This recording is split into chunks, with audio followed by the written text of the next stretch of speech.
네, 반갑습니다. 여러분들의 투자가 행복했으면 좋겠습니다. 캐시메이커 문서진입니다. 오늘은 뭐 저 개인 좀 일정이 조금 더 뒤에 좀 더 있어가지고 오늘은 좀 녹화를 조금 늦게 올리게 되었습니다. 저는 뭐 이전에 시황에서도 제가 이야기 드렸지만 저는 썸머 랠리에 대한 기대감을 계속 많이 하고 있습니다. 많이 하고 있고 지금 뭐 금요일 날 좀 이제 살려 눌리긴 했지만 뭔가 특별한 악재가 노출됐다라기보다는 그러니까 다음 주에 대한 불확실성이 좀 시장에 많이 작용을 했다라고 볼 수 있고 그렇기 때문에 이제 다음 주가 조금 우리가 좀 눈여겨봐야 될 시장이다라는 거죠. 뭐 약간 슈퍼이크라고 이야기 드릴 수 있는데 이건 뭐 뒤에 조금씩 설명을 하겠습니다. 어쨌든 보시면 아시겠지만 빅테크 주요 빅테크 기업들이 대부분 다 다음 주에 실적을 발표를 합니다. 거기에 7월 FOMC 회의까지도 있어요. 그러다 보니까 시장에서는 다음 주가 또 시장의 변곡점을 만들지 않을까라고 이야기를 많이 하는데 저는 그렇게 보진 않습니다. 이미 저는 제가 7월 13일에 시장의 움직임을 보고 이제 상방으로 돌렸다라고 이야기 드렸던 것처럼 저는 이번에 크게 저는 만약에 그 기업의 실적이 미스가 나지 않는다면 시장은 저는 FOMC 회의는 별로 신경을 안 쓸 것 같아요. 뭐 이건 뒤에 또 차차 계속 이야기 드리겠습니다. 어쨌든 저는 여전히 뭐 상방은 좀 유지되지 않을까라는 생각이 들고 썸머레리는 유효하다라고 봅니다. 다만 스냅이 실적이 안 좋게 나오면서 스냅이 급락을 했지 않습니까? 그 여파로 나름 이제 인터넷 플랫폼 기업들이 좀 안 좋게 영향을 미치지 않을까라는 생각을 하는데 모르죠. 뚜껑 열어봐야 알 것 같긴 한데 이미 근데 가격이 상당 부분 좀 빠져 있는 상태고 최근에 뭐 스냅이라든지 이런 애들을 제외하면 근데 스냅에 대한 부분은 시장에서 기대감도 별로 없었단 말이에요.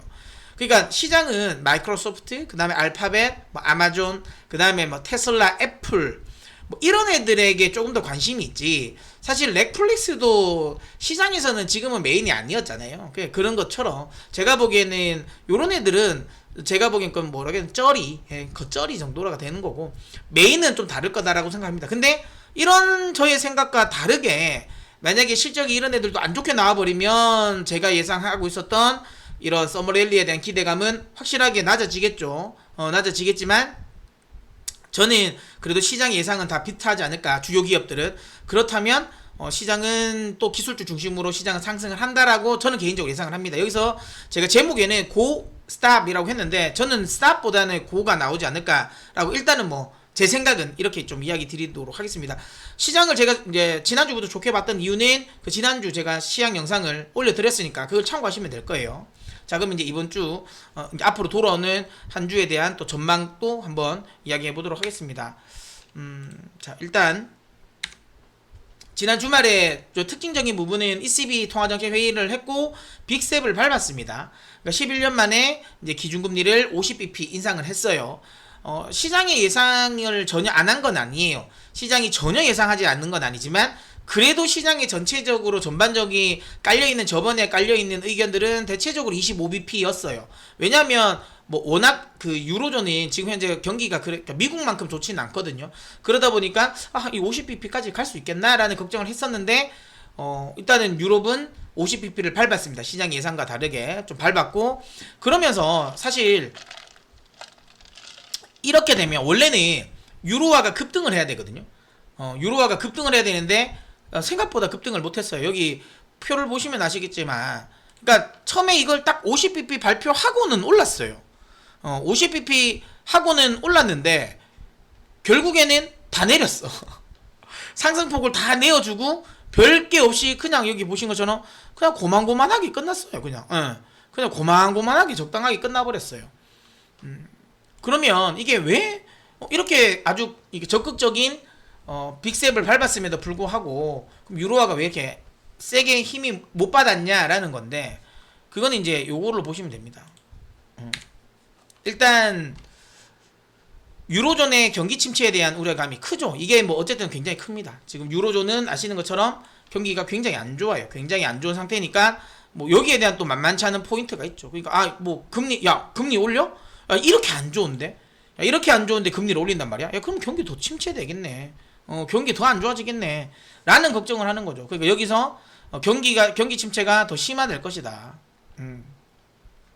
이거에 대한 우려감이 시장에 크게 좀 작용했다라고 보시면 될 것 같고요. 그 다음에 또 하나는 이제 이거 달러죠, 강달러. 근데 아무래도 유로화의 강세 요인이 있어도 이게 FOMC 회의 이전에 만약에 끝나고 나서 했으면 또 모르겠는데 결국에는 또 이번 주에 또 다음 주 있을 FOMC 회의까지도 눈치를 봐야 되잖아요. 뭐 그러다 보니까 또 이 영향도 있을 것 같다고 생각이 듭니다. 다만 중요한 건 저는 개인적으로 이것 그리고 이것도 있어요. 그리고 이탈리아 정치에 대한 불확실성도 좀 작용을 했다고 봐야 되겠죠. 요거는 이제 지금 뭐 그러니까 이탈리아가 좀 그러니까 이태리가 지금 좀 그러니까 심상치는 않아요. 아시는 것처럼 지금 드라기 총재가 아니죠. 예, 드라기 총리였죠. 지금 이제 사퇴를 했는데 총리가 사퇴를 해버렸어요. 조기 사퇴를 해버렸고 그리고 연정 구성이 지금 깨졌습니다. 연정 구성이 깨졌고 그러면서 지금 뭐 그 주말에 보니까 결국에는 그 조기 총선을 합의를 한 것 같더라고요. 그렇게 돼서 9월 25일 날 그러니까 이탈리아는 지금 조기 총선을 갑니다. 그래서 이탈리아가 좀 정치적인 불확실성이 있으면서 유로화 관련 부분이 좀 약해졌다라고 보시면 돼요. 그러니까 특히 요거는 조금 알고 가시는 게 좋은 게 제가 이전의 영상들이나 제가 저희 회원 방송에서도 언급을 드렸던 부분이 좀 이탈리아가 거슬린다라고 이야기를 했거든요. 제가 뭐 SBS 라디오에서도 그 이야기를 했고 출연하는 라디오에서도. 그러니까 왜 얘가 그랬냐면 그러니까 이게 연정이 깨진 건 그거예요. 그러니까 드라기 총재는 어쨌든 오성운동 쪽이었잖아요. 오성운동 쪽이었고 이제 콘테죠. 예, 콘테가 이제 원래 이제 내려오고 나서 얘가 이제 받았단 말이에요.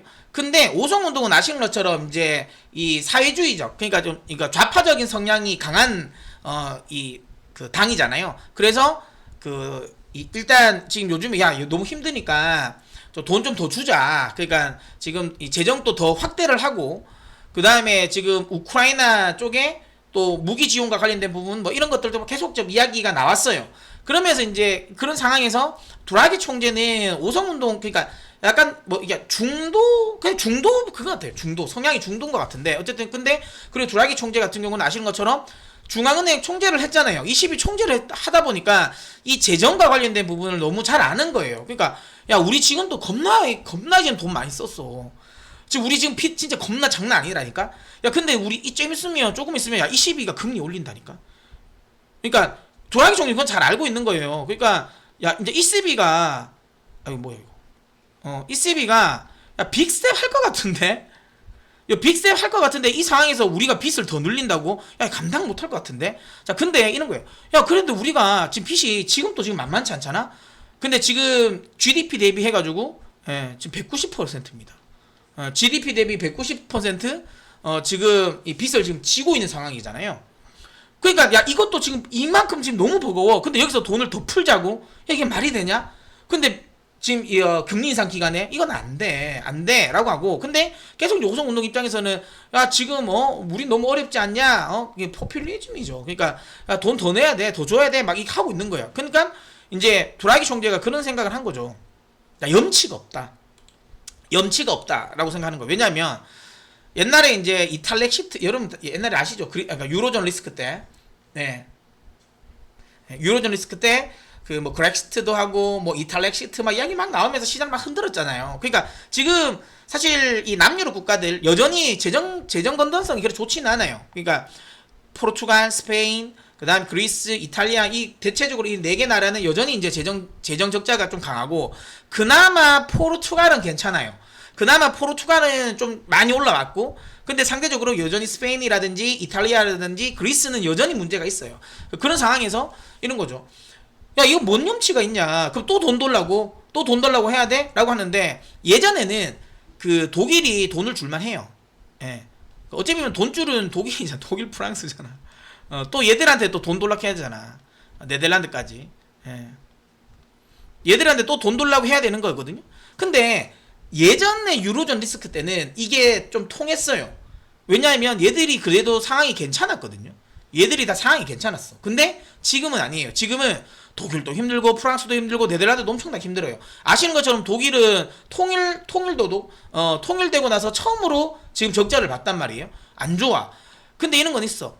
근데 또 독일 입장에서는 또 열받는 거야. 그러니까 옛날에는 우리가 돈이 많으니까 그래 어차피 같은 유로화를 쓰고 있으니 뭐 이게 만약에 이제 이탈렉 시트나 이런 걸 해버리면 이게 전체적으로 좀 문제가 생긴다. 문제가 생긴다라는 걸 아니까 그러다 보니까 그래 도와줄게라고 된 거야. 근데 지금은 독일은 그렇듯이 안 해. 자기들도 지금 힘든단 말이야. 우리도 힘든데. 근데 또 중요한 건 뭐냐면 독일도 돈은 풀었어요. 근데 중요한 건 뭐냐면 얘들은 GDP 대비 70%밖에 안 돼. 빚이. 그러니까 얘들도 풀긴 풀었지만 많이 안 푸는 거야. 근데 뭐 이태리 같은 경우는 또 돈을 더 풀었는데 만약에 어려우면 돈 돌아가면 독일이 도와주겠어요. 이게 되겠습니까? 아니 너거는 쓸 것도 써 막 힘들게 우리는 지금 허리띠 졸라 맸는데 야 우리는 안 어렵냐? 우리도 어렵지만 우리 허리띠 졸라 맸어. 근데 너구리는 안 졸라 맸잖아. 근데 또 돈 달라고 한다? 안 돼요. 그러니까 지금은 그게 안 된다는 걸 아는 거야 드라기는. 그러니까 아무리 드라기는 정치인이기도 하지만 그래도 좀 이 어찌 보면 이제 경제학자잖아요. 그러다 보니까 이 돌아가는 사실을 잘 안단 말이야. 예. 그러다 보니까 이게 이제 염치가 없는 걸 알고 거기에 반대를 했어요. 그러니까 오송운동이 그럼 너 나가리 시켜버린 거잖아요. 그래서 지금은 이제 다시 조기 총선이 되는 부분인데 어쨌든 그러니까 이런 식으로 하면서 지금 이탈리아가 좀 정치적으로 불확실성이 좀 커지고 뭐 조기 총선 이런 이야기가 나오고 있는데 근데 이거는 뭐 이제 좀 괜찮았어요. 왜냐하면 최근에 여론조사를 보니까 그러니까 우파 정당이 지금은 연정이 될 가능성이 높아요. 그래서 뭐 베를루스코니 총리가 그거 하는 뭐죠? 전진 이탈리아인가? 이름 정확하게 모르겠다.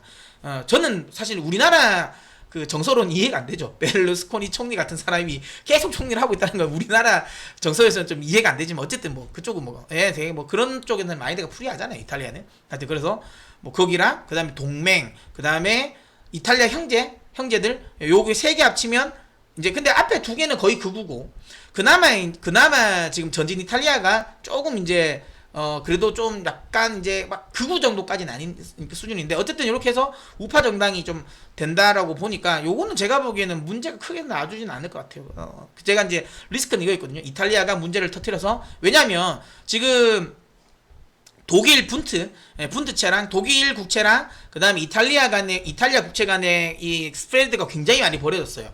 이 부분이 굉장히 시장의 리스크거든요. 이게 자칫 잘못하면 왜냐면 그러니까 이탈리아의 금리가 그러면 계속 올라간다라는 소리예요. 계속 이게 올라가는 상황이라는 거니까 그럼 이렇게 됐을 때 그러니까 유럽의 국채를 투자하는 사람들은 여러 가지를 국채를 투자하지 않겠어요. 근데 생각해 보세요.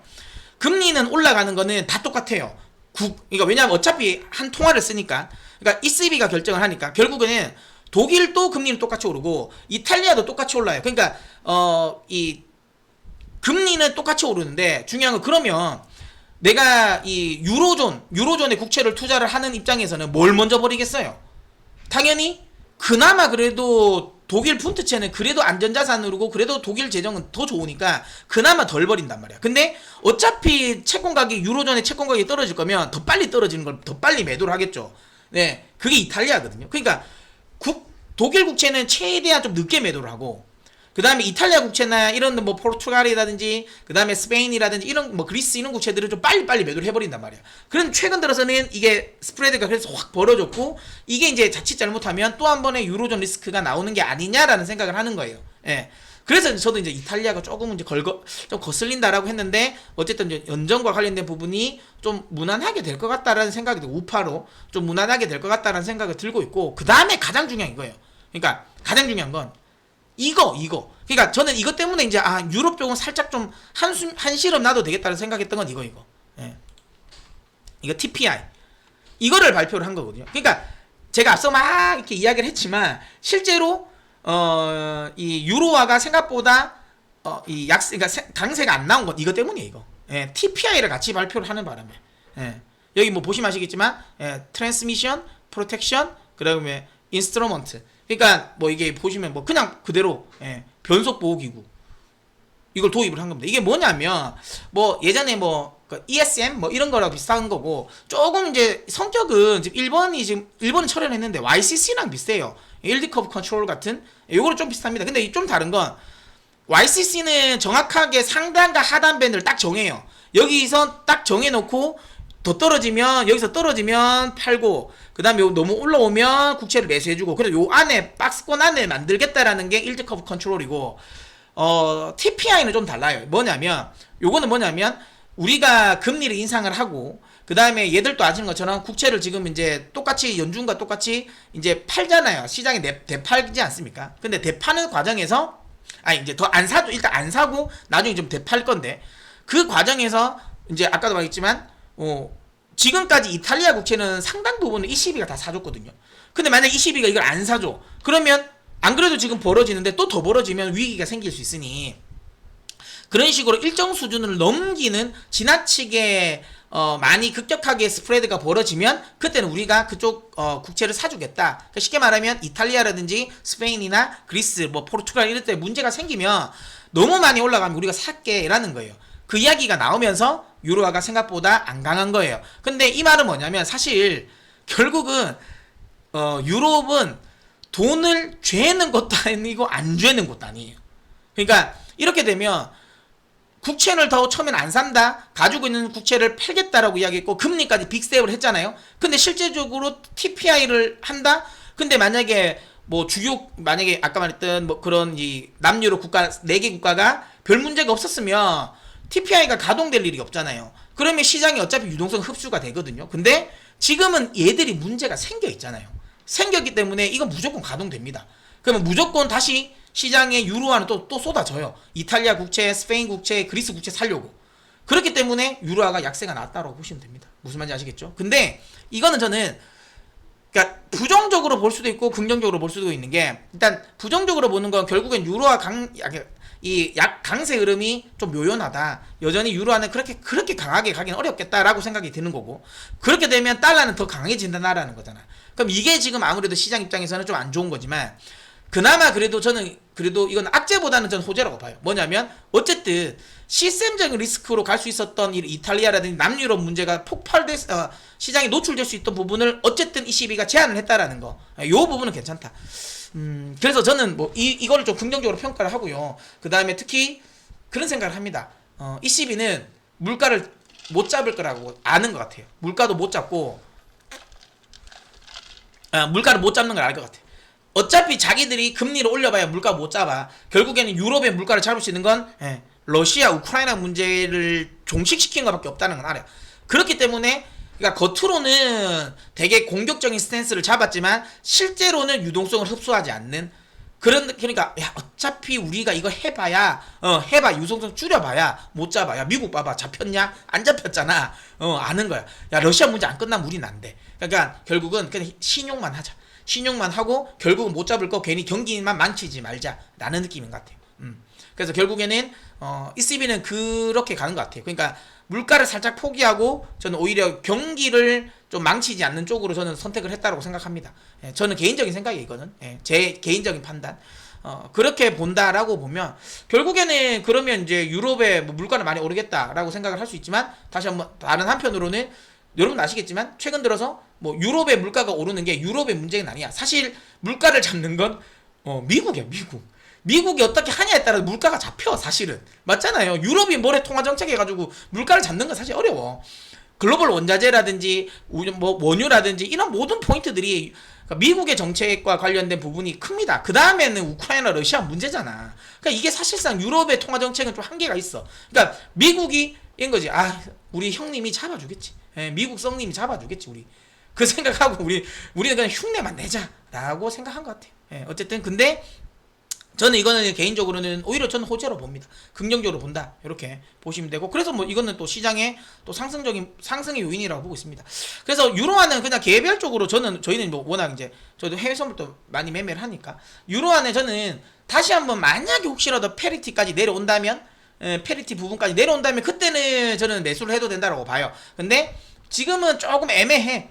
약간 박스권일 가능성이 높아요. 제 생각에는 요 라인이지 않을까요? 그러니까 아주 세게 공격적으로 넘어가기도 힘들고, 넘기기도 힘들고, 그렇다고 해서 페리티 밑으로 또 빼기도 어려울 것 같아요. 그러니까 요 라인 정도? 요 정도에서 박스권 흐름이지 않을까, 유로화는? 그렇게 저는 생각을 합니다. 그렇게 혹시라도 유로화를 투자하시는 분들은 그거 참고하시고, 어쨌든 그렇게 재료는 그렇게 됐다라고 보시면 될 것 같고요. 그 다음에 이제, 주말에 발표됐던 조금 암울한 부분은 이제 시장이 좀 악재인 부분은 이거죠. 실질적으로 유럽과 그러니까 미국이 다 경기 침체에 돌입을 했어요. 이거는 그러니까 이게 뭐 마켓에서 조사하는 이제 PMI 지표들이 있는데 이게 이제 복합 PMI입니다. 그냥 서비스랑 그다음에 그 제조업을 합친 지수인데 보시면 미국도 지금 이게 결국 침체권이 내려왔어요. 이게 기준선인 50을 하회를 했습니다. 보시는 것처럼 지금 보이시죠? 기준선인 50을 지금 미국도 하회를 했고 그 다음에 유럽도 하회를 해버렸어요. 지금 그러니까 이게 경기 침체는 좀 들어간다. 기술적인 경기 침체는 무조건 나옵니다. 이거는 뭐 어차피 아시겠지만 미국의 그 GDP 발표를 하면 2분기도 무조건 마이너스입니다. 무조건 마이너스니까 원래 우리가 이제 경기 침체를 이야기를 할 때는 그 2분기, 2분기 연속 경기가 마이너스면 그건 이제 경기 침체로 하죠. 물론 근데 이거는 기술적인 명목상인 거고 실질적인 경기 침체는 아직은 아닌 거라고 보기는 있지만 어쨌든 기술적으로는 이제 유럽도 미국도 경기 침체에 들어갔다라고 봐야 되는 건 맞다라는 거고 다만 그럼 이게 그러면 아주 시장이 엄청난 악재일까라는 부분인데 저는 이거는 이 정도는 시장이 인지를 했다라는 거. 이 정도는 시장이 알고 있는 거예요. 그러니까 선반영이 됐다라는 거죠.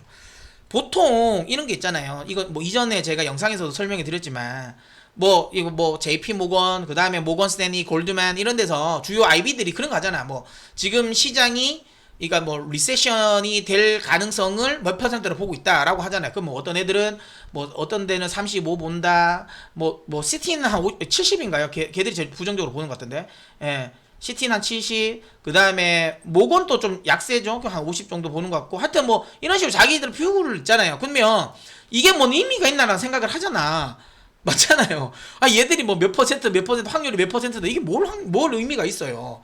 근데 이거를 그렇게 해석하면 안 돼요. 그러니까 이게 확률적으로 얼마다, 그러니까 실제로 일어난다, 이거를 예측하는 게 아니라, 그러니까 시장이 경기 침체를 35% 정도 가격에 녹아냈다. 70% 정도 가격을 녹아냈다. 50% 정도 가격에 녹아냈다라고 생각하시면 돼요. 그러니까 지금 현재 주가 수준이 시장이 어느 정도 녹아냈냐? 한 경기 침체가 뭐 70% 올 것 같다고 하면 주가라는 거 미리 항상 선반영을 하잖아요. 그렇기 때문에 이거는 다르게 해석하면 70% 정도 녹아났구나라고 생각하면 돼요. 그러니까 평균적으로 요즘에 보면 주요 IB들의 예상치는 50이거든요. 그러니까 절반 정도. 이게 진짜 웃긴 거잖아. 경기 침체는 이 50은 말 그대로 올 수도 있고 안 올 수도 있는 거잖아. 그 의미가 있어. 사실 이것만 보면 의미는 없어요. 근데 이렇게 해석하면 안 되고 아까도 얘기했지만 경기 침체 우려감을 50% 가격에 반영했다고 보시면 돼요. 무슨 말인지 아시겠죠? 그러니까 실제로 그러니까 시장은 경기 침체가 온다라는 걸 반 정도는 지금 가격에 반영을 한 거예요. 그러니까 이 정도의 그러니까 만약에 이제 이런 기술적인 이런 경기 침체까지는 시장은 인정을 하고 있는 거야. 그리고 요즘에는 사실 짧은 경기 침체까지도 가격에 묻어낸 거잖아. 그렇기 때문에 아주 깊은 경기 침체 이런 시그널이 나오지만 않는다면 저는 개인적으로 그는 시스템적인 리스크만 나오지 않는다면 전 지금 시장이 바닥권이라고 좀 보고 있어요. 뭐 발바닥이 열렸는지는 모르지. 근데 얼추 계속 이야기되지만 지금 구간은 무릎 구간은 맞다라고 저는 생각을 하고 있습니다. 그래서 매수는 하는 게 맞다라고 저는 보고 있는 구간이다라는 거죠. 그래서 이런 우려스러운 이게 나오고는 하고 있지만 그래도 어쨌든 이런 것들을 지금 가격에는 좀 묻어놨다라는 거. 다만 이렇게 제가 이야기 드린 건 어쨌든 제가 상승에 대한 부분을 계속 이제 바닥권이라고 말하고 추가적인 상승을 기대하고 썸머 랠리에 대한 기대감이 다 있어요. 하지만 그렇다고 해서 지금부터 막 폭발적으로 계속 올라갈 것이냐? 그렇지는 않다라고 이야기 드리려고 하는 거예요. 왜? 분명히 악재가 어느 정도 녹아난 건 맞아요. 근데 그래서 가격이 싼 것도 맞는데 지금은 아주 강한 호재성 뉴스는 없잖아요. 그러니까 시장이 추세적으로 오르려면 그러니까 악재의 노출 악재의 선반영만으로는 올라오는 건 한계가 있어요. 올라오는 거는 뭐 뒤에 제가 차트를 보면서 설명하겠지만 저는 나스닥 기준으로 보면 13,000 정도가 그냥 과매도에 의한 저가 매수로 올라올 수 있는 기술적인 구간이라고, 그러니까 이게 이제 거의 이제 베어마켓 랠리의 저는 이 정점이라고 보고 있고요. 거기에 만약에 호재성 뉴스가 덧붙여져야 추가적으로 상승 추세가 바뀝니다. 그러니까 뭐 러시아 문제가 끝나거나 아니면 인플레이션이 화끈하게 잡혀서 연준이 통화정책을 베이비 스텝으로 바꾸거나, 그러니까 이 두 가지 중에 하나가 나와야 시장이 본격적인 상승 추세가 나오는 거지. 그게 아니면 베어마켓 랠리는 맞다. 다만 제가 이야기드렸지만 이렇게 우려스러움에도 불구하고 아직까지 이제 추세적인 하락을 우려할 구간은 아니라고 이야기 드리려고 제가 이렇게 설명을 드리는 겁니다. 아시겠죠? 자, 그 다음에 이거는 뭐 간단하게 한번 보고 넘어가려고 했는데, 그러니까 마태 효과를 제가 좀 본 것 같아요. 지난주 실적을 발표한 거 보고 뭐냐면 유식하게 하려고 마태 효과를 한 거예요. 경제에서는 이걸 다 마태 효과라고 하는데 마태 이펙트죠. 그러니까 이게 이제 마태복음에 나왔던 일. 그러니까 쉽게 말하면 그냥 빈익빈 부익부예요. 부익부 빈익빈. 그러니까 잘 사는 사람 더 잘 살고 못 사는 사람 더 못 살게 된다. 이건데, 그러니까 이걸 제가 이번 실적을 보면서 이게 좀 찝찝했어요. 그러니까 뭐냐면 AT&T가 지난주 실적을 발표했잖아요. 근데 얘들이 이렇게 말했단 말이에요. 야, 더 많은 고객들 중에서 야, 이거 연체가 좀 시작됐다. 연체가 좀 시작되더라? 라는 이야기를 한 건 말이에요. 이걸 했단 말이에요. 근데 저는 이 생각을 한 게, 여러분 봐요. 여러분들이 생활을 하면서 통신비는 제일 마지막에 연체되는 거 아니에요? 내가 진짜 돈이 없을 때나 연체되는 거지, 통신비 연체는 사실상 많지는 않잖아. 이게 거의 실생활, 요즘에 예전처럼 뭐 이렇게 집 전화도 아니고 이거 있으면 일을 못 하는데 사회생활이 안 되잖아. 그래서 이게 거의 제일 마지막에 어쨌든 끊겨야 되는데 이게 생각보다 연체가 많이 되고 있다라는 거는, 와, 이게 좀 힘든가? 라는 생각을 했거든요. 근데 그리고 이제 버라이즌인데, 뭐 물론 버라이즌은 이야기했어요. 뭐 연체 고객은 많지 않다. 이것도 좀 느꼈어. 그러니까 버라이즌은 우리로 따지면 그 SKT, 그 다음에 AT&T는 우리로 따지면 KT잖아요. 그래서 버라이즌을 쓰는 사람이 조금, 왜냐면 통신비가 좀 더 높으니까, 그래서 조금 더 잘 사나? 아니 뭐 이건 아닙니다. 그냥 제가 이야기 드리는 거. 어쨌든 근데 버라이즌은 뭐 그나마 연체가 많이 늘진 않았다고 하는데, 중요한 게 그래도 어쨌든 가입을 안 한다 지금. 원래는 한 16만 명 정도 가입을 할 줄 알았는데, 야 5G에서 막 빨리 올라오고 했는데 사람들이 돈이 없는 거야. 야 굳이 5G입니다 하자. 지금 아직 컨텐츠도 많이 없는데 지금 돈도 없다. 그래서 뭐 휴대폰도 좀 바꾸는 거 좀 뒤에 하고 좀 기존에는 좀 더 쓰자라고 하는 것 같아요. 그러면서 어쨌든 이런 것만, 요 통신사들의 실적만 놓고 보면 안 좋잖아요. 이거 진짜 경기가 안 좋나? 미국 진짜 안 좋나? 라고 하는데, 또 웃긴 건 이거 아메리칸 익스프레스는 또 완전 달라. 보면 회원들이 카드 사용이 전년 동기 대비 30%나 증가했다. 30%나. 근데 이거는 약간은 걸러들어야 돼요. 뭐냐면 이거는 카드 금액이 많이 늘은 건데, 이거는 인플레이션 감안해야죠. 이건 인플레, 그러니까 원래 예전에 그런 거잖아. 옛날에 10개를, 그러니까 원래는 1,000원짜리였는데 1,000원짜리 10개 사면 10,000원이잖아. 근데 얘가 인플레가 됐으니까 12,000원이 됐어. 그럼 똑같이 10개 사면 12,000원. 그러니까 2,000원 더 올라간 거잖아요. 뭐 실제로 이거는 뭐, 그러니까 내가 20%를 더 쓴 건 아닌데 인플레이션 영향이 저는 개인적으로 크다고 보는데, 그래도 어쨌든 30%나 증가한 거는 인플레이션 영향만으로 보긴 어려워요. 그리고 여기 보신 것처럼 그러니까 특히 많이 오른 게 글로벌 여행이라든지 엔터테인먼트 수요가 엄청나게 많이 올랐다. 팬데믹 이전 수준 넘었다라고 하는 거잖아요. 그러니까 돈 있는 사람들은 여전히 돈을 많이 쓰는구나. 많이 쓰고 있구나라고 생각이 들었어요. 그래서 저는 AT&T 실적을 보고는 약간 시겁했다. 내가 지금 강세론을 계속 이야기를 하고 있는데, 또 생각을 내가 바꿔야 되나라고 생각했다가 아메리칸 익스프레스, 그냥 아멕스죠. 아멕스 실적을 보고 나서 그 정도는 아니구나. 미국의 소비가, 물론 이거는 이제 확실하게 계층 간에 좀 차이는 많이 생기겠다. 못 사는 사람들은 이제 그렇잖아요. 통신비, 그러니까 처음에는 그러니까 보조금을 많이 받았다가 이제 보조금을 안 받았잖아. 안 받기 시작한 거잖아. 이거 다 떨어졌을 거 아니야.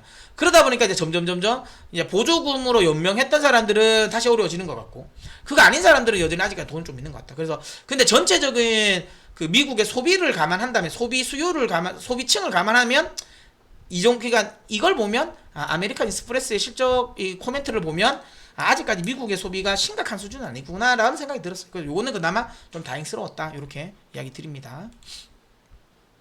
자, 그다음에 이제 이야기된 것처럼 이제 돌아오는 이번 주는 이제 돌아오는 주는 슈퍼 위크입니다. 일단 많은 분들은 FMC를 주목하지만 저는 FMC에 별로 주목하지 않습니다. 왜냐면 이미 소문난 잔치입니다. 어차피 먹을 게 없어요. 어차피 가봐야 뭐 있는지 다 알 것 같아. 뭐 있는지 다 알아. 그러면 굳이 기대할 이유가 없는 거죠. 제 생각은 그럴 것 같아요. 100bp 인상은 안 한다. 이거는 거의 지금 못 박힌 거 아니겠어요? 여기서 서프라이즈는 나오겠죠. 100bp 인상 해버리면. 그러면 폭락이에요. 그런 폭락인데 지금은 가능성은 없어요. 물론 근데 아직까지 20%는 사람들이 그래도 혹시 모른다. 야 요즘에 연준 못 믿겠다. 야 얘들 아직 못 믿겠어. 여전 한 20%는 안 할 수도 있다. 설마 할 수도 있는 거고. 그래도 80%는 에야 그래도 아무리 그래도 저렇게 앞에서 하기 전에 설레발 다 떨었고 지금 매파 인사들이 다 75bp 한다 했는데 또 이거 하겠어? 라고 생각하는 거죠. 그러다 보니까 75bp가 고정이고 그러면 75bp 인상을 하는 거는 의미가 없잖아요. 해봐야 이미 가격에 녹아난 거고 오히려 75bp 인상을 하면 시장은 더 오를 거예요. 왜? 불확실성 해소라고 보니까. 왜? 특히 7월은 그게 없어요. 점도표를 찍는 것도 없어요. 그러다 보니까 뭐 조금 제가 물론 뭐 기자회견을 하니까 파월 의장이 기자회견에서 어떤 이야기를 하냐가 중요하긴 해요. 근데 그런 생각합니다. 파월은 그 기자회견을 여러분 아시겠지만 겁나 못합니다. 그러니까 그냥 저는 안 했으면 좋겠다는 생각은 하는데 꼭 저 사람이 말하면 좀 사단을 내. 그래서 그게 좀 불안하긴 하지만 그래도 어쨌든 시장은 상당 부분 알고 있는 상황이라서 75bp 이상은 별 문제는 아닐 것 같아요. 별 문제는 아닐 것 같고 했던 말 계속 하지 않을까요? 그러니까 뭐 자기들은 계속 금리 인상할 거다, 그 다음 강하게 할 거다 이야기를 계속 할 거고 물가 잡힐 때까지 할 거다라고 하고 다만 뭐 물가 뭐 나중에 물가 잡히면 뭐 이렇게 약간 뉘앙스는 두겠죠. 약간 잡히면 또 안 할 수도 있다 이런 뉘앙스는 두긴 하겠지만 낮출 수는 있다는 이야기는 하겠지만 근데 지금은 아닌 것 같다라고 이야기할 거예요. 이거 이미 시장 다 알고 있다. 그러면 사실 FOMC에 대한 불확실성은 별로 없어. 그러면 뭐냐? 결국에는 다음 주 핵심은 이거죠. 기업 실적입니다. 보시면 아시겠지만 거의 운명을 좌우하죠. 다 있어. NXP도 하죠. 그 다음에 뭐 여기 어디 갔나 뭐 눈에 띄는 거 비자도 하고 그 다음에 UPS, 알파벳, 코카콜라, 그럼 GM, 포드, 맥도날드 그 다음에 여기 보시죠. 마이크로소프트도 하고 있죠. 그 다음에 아시는 또 여기 뭐 서피파이, 포드, 메타 안 좋을 것 같아. 안 좋을 것 같아. 그 다음에 보시면 램 리서치. 그러니까 반도체 관련 기업들도 꽤 많이 합니다. 꽤 많이 해요. 그 다음에 여기 보신 것처럼 요 아마존도 하죠. 인텔도 하죠. 뭐 그런 식으로 어쨌든 다음 주에 굉장히 이제 큰 이벤트가 열려 있다. 거의 빅테크들은 웬만하면 이날 다 하죠. 이번 주에 다 거의 다 합니다. 그렇기 때문에 이제 시장 입장에서는 여기는 슈퍼위크로 보는 거고, 근데 요거 앞서서 발표되었던 그 스냅이 실적이 안 좋으니까 이런 애들은 알파벳이라든지 아마존은 하도 겁난다. 그러니까 아마존이나 로크 모르겠다. 로크는 모르겠고 하여튼 요런 애들 별로 안 좋지 않을까? 그나마 기대하는 거는 얘들 애플을 좀 기대하지 않을까요? 애플이랑 마이크로소프트 얘들 정도를 기대할 것 같은데 뭐 어쨌든 근데 뚜껑은 열어봐야 할 것 같아요. 그래서 근데 어쨌든 이런 식으로 좀 시장의 메인군이 될 수 있는 특히 나스닥의 메인군들이 다 발표를 한다라는 거고 근데 요 결과만 잘 발표가 되고 나면 8월 그 잭슨홀 미팅까지 특별한 악재는 없어요. 그렇기 때문에 요것만 잘 넘기면 된다라고 보고 저는 개인적으로 그냥 반반일 것 같아요. 그러니까 퐁당퐁당일 것 같아요. 그러니까 만약에 그러니까 알파벳은 못 나올 것 같아. 알파벳은 좀 약할 것 같고요. 이미 시장도 약간 그 조짐이 있잖아.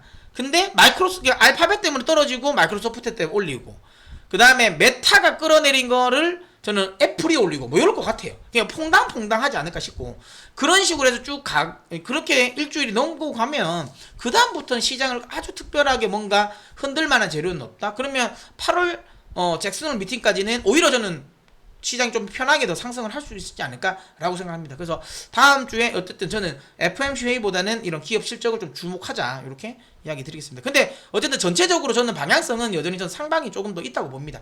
물론 제가 이제 요거 다음 주에 또 시향을 제가 녹화를 할 때 또 열어보면 제가 다 이야기 또 드리겠지만 어쨌든 저는 제 개인적 예상은 그래도 좀 상승 쪽 떨어지더라도 떨어지는 폭은 좀 그러니까 좀 제한적이지 않을까? 그러니까 한 5% 내외 지수 기준으로 나스닥 기준으로 한 5% 내외 정도의 하락이지 않을까라고 생각하고 있습니다. 그래서 저는 만약에 이런 생각을 해요. 지금은 어쨌든 저는 매도는 아니다. 떨어지면 매수가 맞고 만약에 내가 매수할 돈이 없으면 그냥 버티고 있는 게 맞다라고 보고 있고요. 만약에 저희처럼 옵션도 하고 선물도 하면 저는 FOMC 회의 전에 시장이 만약에 오르면 저는 풋을 잡을 겁니다. 예, 매도를 칠 거고요. 만약에 시장이 내리잖아요. 그럼 좀 코를 잡을 거예요. 이 말은 뭐냐면 이번 주는 생각보다 슈퍼 위키이긴 하지만 뭔가가 그러니까 이 상승 재료와 하락 재료가 서로 계속 나오면서 상쇄할 것 같아요. 그래서 의외로 그냥 박스권 변동성은 큰데 좀 박스권이지 않을까라는 개인적인 예상. 그래서 상승 추세를 꺾지 않을 것 같고요. 만약에 조정이 나온다 하더라도 어쨌든 지수 기준에서는 한 5% 내외. 근데 이게 이제 틀릴 수 있는 건 이거겠죠. 애플이랑 마이크로소프트가 실적이 박살나는 거. 그 다음에 FMC에서 100bp 인상을 한다. 그러면 이거는 좀 빠그라집니다. 그러면 다시 저점을 확인하러 갈 거예요. 근데 그 두 가지 재료만 나오지 않는다면 시장은 그냥 박스권일 것 같다. 이렇게 이야기 드립니다. 자, 그 다음에 시장에 좀 호재성 뉴스도 요즘에 계속 좀 나옵니다. 러시아, 우크라이나가 휴전할 가능성이 있다라고 좀 보고 있는 건 계속 이야기가 나왔죠. 그러니까 그 로이터는 이미 그 지지난주에 휴전 이야기 나온다고 해서 이미 있었는데 그에 앞서서 어쨌든 곡물 수출한다. 이거는 여러분 제시황을 보신 분은 이거 벌써 한 달 전에 알았죠. 제가 이거 이 러시아 그러니까 우크라이나의 본밀이라든지 이 본밀이 지금 쌓여 있고 이건 이제 지금 러시아가 흑해를 통해서 요 수출하려고 한다는 건 이미 제가 한 달 전에 이야기 드렸고 그래서 밀 가격 급락을 할 거다라고 했고 저희 회원들은 밀을 이미 매도 포지션을 잡아놨어요. 이건 뭐 방송에서 제가 이야기했어요. 영상을 제가 따로 찍어놨어요. 아시겠지만 그거 보셔도 됩니다. 유가라든지 유가 이야기를 할 때 자 유가도 하락 이야기를 했고 그 다음에 이제 밀도 뭐 인도도 뭐 밀 수출한다 이야기 나오면서 제가 요런 이야기 하면서 하락을 할 거라고 이야기 드렸죠. 그러면서 이제 매도 포지션 쳤는데 어쨌든 요 이슈가 또 계속 나오고 있어요. 그래서 이게 이제 조금씩 이제 얘들도 이제 출구 전략을 짜는 게 아닌가라는 생각을 하고 있고요. 그 다음에 저는 계속 이제 시장을 좀 하방보다는 상승 쪽에 무게를 두는 건 이거예요. 그러니까 이런 세세한 이렇게 하나하나 그날 발표되는 이런 경제 지표들 같은 경우는 여전히 경기 침체에 대한 우려감이 있긴 하지만 이런 큰 추세를 우리가 볼 때 이걸 우리가 도망가야 할 자리인가라는 생각이 드는 건 일단은 여기 보시는 것처럼 이게 미국의 M2 증가율인데 아시는 것처럼 한번 쭉 줄어들었어요. 줄어들었다가 최근에 안 줄어. 오히려 늘었어. 이게 생각보다 시장의 유동성을 흡수하는 게 쉽지가 않아요. 특히 연준은 단 한 번도 유동성 흡수에 성공해 본 적이 없어요. 그러니까 예전에 2018년에도 계속 하려고 하다가 이제 단기 금리 막 급등을 해버렸잖아요. 하이힐드 채권 금리도 확 폭등해버리고 완전 초단기 금리도 막 급등해버리면서 그냥 오이구약 하면서 그냥 다시 돈 다 풀어버렸잖아. 다시 돈 풀고 나중에 금리 또 오히려 상승하는 거 내리고 그 과정에서 이제 코로나 터지니까 더 그냥 아예 내려버렸잖아요. 전 지금도 그렇게 될 것 같아요. 이게 여러분 이때 수준까지 내려오려면 저는 안 내려올 것 같아요. 이거 내려오겠어요? 이만큼까지 유동성 줄일 수 있겠어요? 코로나 이전 수준까지 못 줄인다고 봅니다. 저는 줄이다가 한 이 정도까지 줄이다가 야 경기 지금 이러다가 이제 경기 난리 나겠다. 적당히 인플레이션도 저 잡혔는데 라고 하면서 저는 제가 보기에는 안 줄일 것 같아요. 그러면 전체적인 유동성 자체는 제 개인적인 생각에는 크게 줄지 않는다. 크게 줄지 않는다 라고 보고 있고 그 다음에 기업 실적 역시도 제가 맨날 보여주는 거 여전히 코로나 이전에 비해서는 월등하게 높다. 실적의 볼륨 자체가 월등하게 높다. 자, 그 다음에 뭐 문제가 되고 있는 것 중에서 이제 시장이 이제 뭐지 이거 겁내하는 거.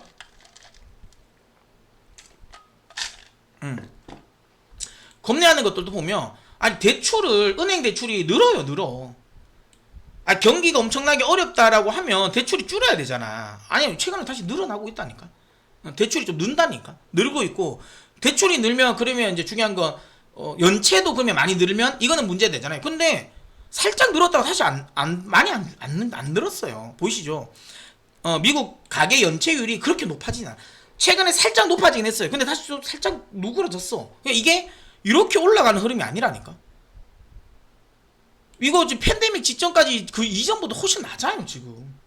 그러니까 이런 것만 보더라도 아니 대출이 늘어나 경기가 안 좋은데 대출 늘릴까? 안 늘근데? 그 다음 중요한 건 이거는 개인들이 늘리고 싶어도 은행들이 경기가 안 좋다 생각하면 생각보다 대출을 안 해줘요. 그거 아니란 그거보다는 괜찮다라는 거예요. 실제로 시장 유동성도 많이 흡수가 안 됐어. 그리고 개인들이 연체도 별로 안 해. 이런데 이게 경기 침체가 시스템적인 리스크를 만들 정도의 아주 깊게 그러면 조정이 나올까? 안 될 것 같아.